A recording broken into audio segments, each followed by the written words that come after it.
the C.A.R, Titanfall 2's sweat gun. While it doesn't get much talk compared to the Spitfire, it still remains a critical part of a sweat's kit. The C.A.R seems like an OP gun. That's because it kinda is. But if you don't care about any of that, and you just want to get high kill games, I'll try my best to tell you everything about the C.A.R. Before you try to use the in-game stats to learn anything about the C.A.R, don't. They mean literally nothing and have no basis on any in-game stats.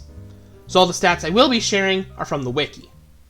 So, the C.A.R is the first SMG that you unlock. It takes 4 shots to kill a pilot, has a mag size of 30 without any mods, and fires at 14 rounds per second, or 846 rounds per minute.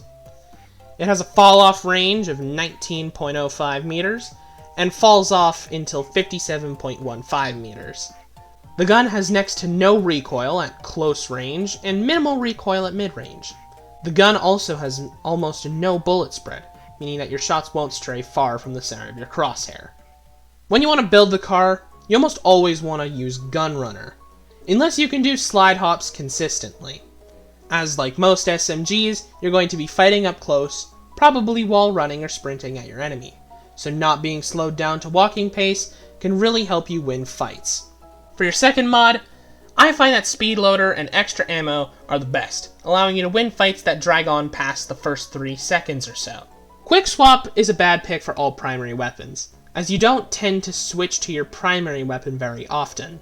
And while gun ready can be good on some guns, like the snipers or even the assault rifles, it's usually irrelevant on the SMGs, as they all have really strong hipfire. Tactical is good on most guns, and usually up to personal preference, usually if you like to use your tactical a lot.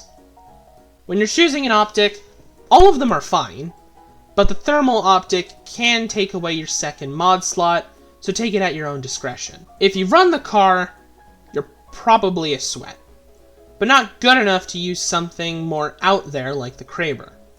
You probably also use grapple or stim to maximize your mobility, as you probably don't have a bunch of insane movement tech under your belt.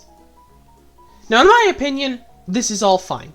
If you want to abuse a gun, then go right ahead, as it's not like Respawn's going to be balancing it anytime soon. Just please don't use the Spitfire, anything but the Spitfire. So if you're fine with all the stereotypes of the C.A.R, then go ahead and use it, as it's probably one of the best guns in Titanfall. Join us on the next episode and we'll cover the R101 and the R201. So good luck out there, pilots, and keep the frontier alive.